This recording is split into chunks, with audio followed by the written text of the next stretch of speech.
우리가 하나님을 제대로 믿고 안다라고 하면 과학의 하나님, 이 세상의 하나님. 근데 우리는 과학과 신앙을 별개라고 생각을 하는 겁니다. 왜? 그거를 문자 그대로 믿었기 때문에. 그래서 오늘 강의를 통해서 또 법칙이 어떻게 이루어졌는지 한번 생각해보는 시간을 가지도록 하겠습니다. 네, 안녕하십니까. 세상의 빛 채널입니다. 이어서 강의를 진행하도록 하겠습니다. 시간에 창조에 대해서 이야기를 했는데 창조의 법칙에 대해서 깊게 이야기해 보도록 하겠습니다. 우리가 하나님의 말씀을 믿는다고 하면서 과학의 법칙과 신앙이랑 별개라고 생각을 하는 겁니다. 근데 하나님이 과학도 창조하시고, 그죠? 이 사회도 창조하시고, 모든 것을 창조했는데 그 서로의 의견이 다르면 안 된다라는 겁니다.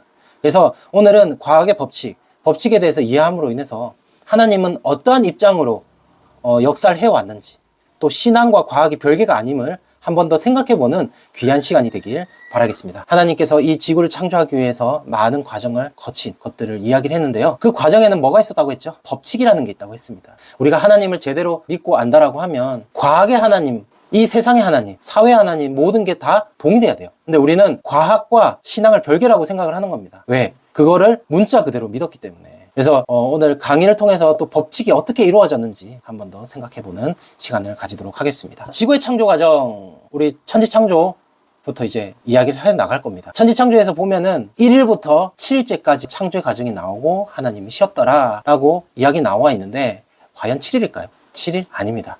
그것은 7단계, 단계를 이야기하는 겁니다. 혹은 하루가 1000년 같다라고 했던 성경의 구절을 빗대어서 7000년 하나님의 역사를 이야기하기도 합니다. 그래서 이 두 가지 입장으로 볼 수 있는데 우리가 성경을 볼 때 어떤 걸 봐야 되냐면 그때 당시에 천지창조를 적었던 사람은 모세라는 자입니다. 그죠? 모세가 과학에 대해서 알 수 있습니까? 모르죠.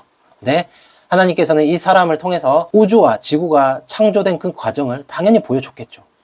근데 과학적인 지식이 없었고 설명을 할 수 있는 생각 자체가 부족했기 때문에 어떻게 했을까요? 1일부터 7일, 즉 7단계에 걸쳐서 지구가 창조됐다라고 얘기할 수밖에 없다는 겁니다. 성경을 한번 보세요.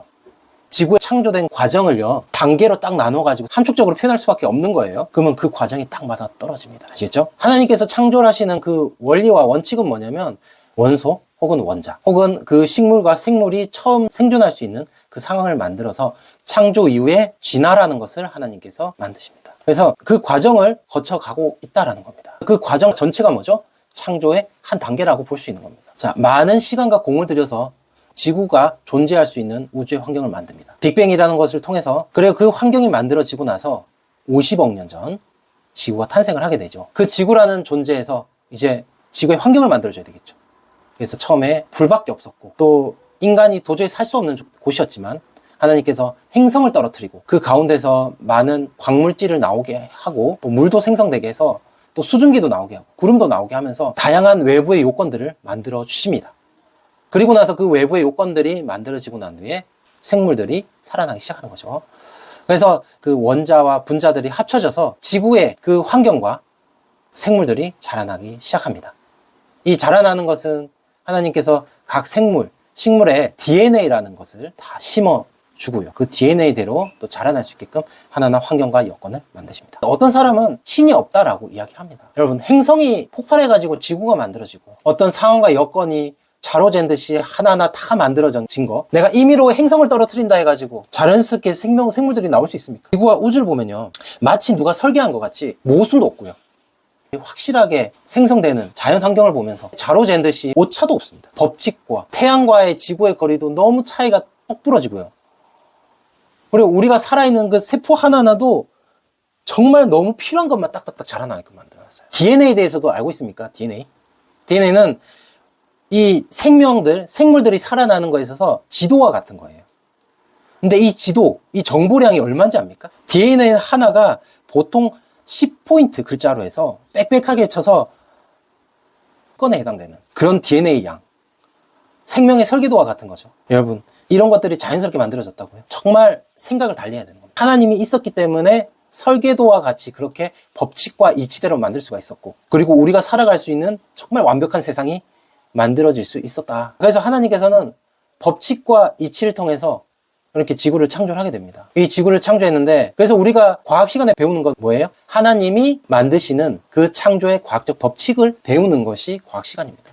그래서 과학과 신앙이 달라지면 안 돼요. 성경에 있는 그대로 보니까 내용이 달라, 과학하고. 뭔가 다르다라는 걸 알아봐야 되는 거예요. 하나님이 창조했는데 하나님이 얘기했던 그 신앙하고 우리 세상에서 배우는 과학하고 내용이 다르다? 모순이 있다? 말이 안 된다. 그러면 그런 부분이 왜 틀릴까라는 부분을 생각을 해봐야 된다는 겁니다. 그래서 저희가 강의하고 있는 이 모든 것에는 그런 해답이 다 들어있으니까 잘 들어보시고, 그리고 깊게 들으실 분은 또 링크를 통해서 들어보시면 좋을 것 같습니다. 모든 말씀은 제가 다니고 있는 교회 목사님의 말씀을 통해서 전해드리는 것을 알려드리고요. 그리고 더 깊은 말씀을 원하시면 밑에 하단에 주소 링크 연결해 드릴 테니까 그걸로 타고 또 깊은 말씀을 더 들어보시면 되겠습니다. 하나님은 먼저 뭐부터 창조를 하셨냐면 과학의 하나님까지 이야기를 해봤습니다. 그러면 다음 강의 이어가도록 하겠습니다. 감사합니다.